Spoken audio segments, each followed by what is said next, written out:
come to order. We meet today to hear the distinguished Chairman of the Federal Reserve, Benjamin Bernanke, testify on the recession that is plaguing our economy and on the prospects of recovery. Chairman Bernanke testified before our committee on October 20 of last year as we searched for ways to mitigate, if not avoid, a long recession. The Chairman acknowledged then that monetary policy has its limits. Without being specific, he welcomed a fiscal complement. Congress has just passed a bipartisan bill authorizing $700 billion to dispose of troubled assets, so-called TARP. Backed by these funds, the Treasury, the Fed, the FDIC have made extraordinary advances to banks and other financial institutions, recognizing what Chairman Bernanke told the Joint Economic Committee last month, that, quote, a sustained recovery in economic activity depends critically on restoring stability to the financial system. This is one question we hope you will address today, Mr. Chairman. Just how strong and how stable are our financial institutions? By February of this year, it was clear that TARP relief was a necessary but not sufficient solution. So Congress passed on a partisan basis an even bigger boost, the Recovery and Reinvestment Act, which packed $787 billion of fiscal stimuli in the form of spending increases and tax decreases. We would like to know, Mr. Chairman, whether from the Fed's viewpoint this huge counter-cyclical thrust is working. Bold action was necessary to head off a collapse of the financial system, but the steps taken also swell the nation's deficit and the national debt.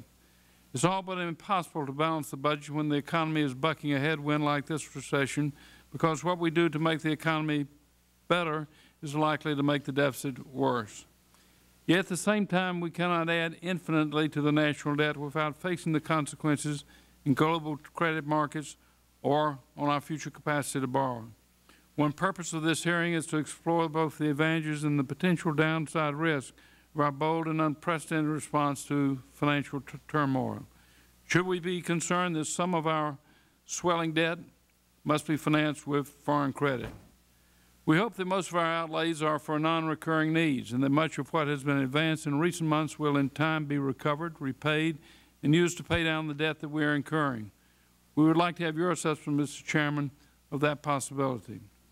Despite bold, unprecedented action, the Director of the Congressional Budget Office told this committee on May 21st that our economy is still running at 7% or more below its capacity, or $1 trillion per year below its potential. Recently, there have been signs, however, of a turnaround. Business inventories are down, the stock market is up a bit, and so too, to some extent, is the housing market. My question to you, Mr. Chairman, is whether these are glimmers of hope or flashes in the pan. To keep this recession from growing worse, the Fed has pumped enormous liquidity into the money markets, so much so that some critics even worry of inflation, lurking, to be sure, just over the horizon, but a threat nevertheless. The spread between short and long-term treasuries has widened to more than 2.5 percentage points. We would like to know, Mr. Chairman, if these are salutary signs of a recovery or ominous signs of inflation. A month ago, Chairman Bernanke told the JEC that, quote, we expect economic activity to bottom out and turn up later this year, but he went on to warn, even after the recovery gets underway, the rate of real economic growth is likely to remain below potential for a while, only gradually gaining momentum. The old locomotives that pulled the economy out of the rut in the past, real estate, consumer durables, are unavailing now. This causes us to ask, Mr. Chairman, what will empower a turnaround in this dismal economy, and when can we expect a return to normality? Mr. Chairman, as you can see, we've got a lot of grist for our mill today. We thank you for being here, but most of all, we thank you for your service to our nation at this very crucial time. Before proceeding with your statement, let me turn to Mr. Ryan for his opening remarks.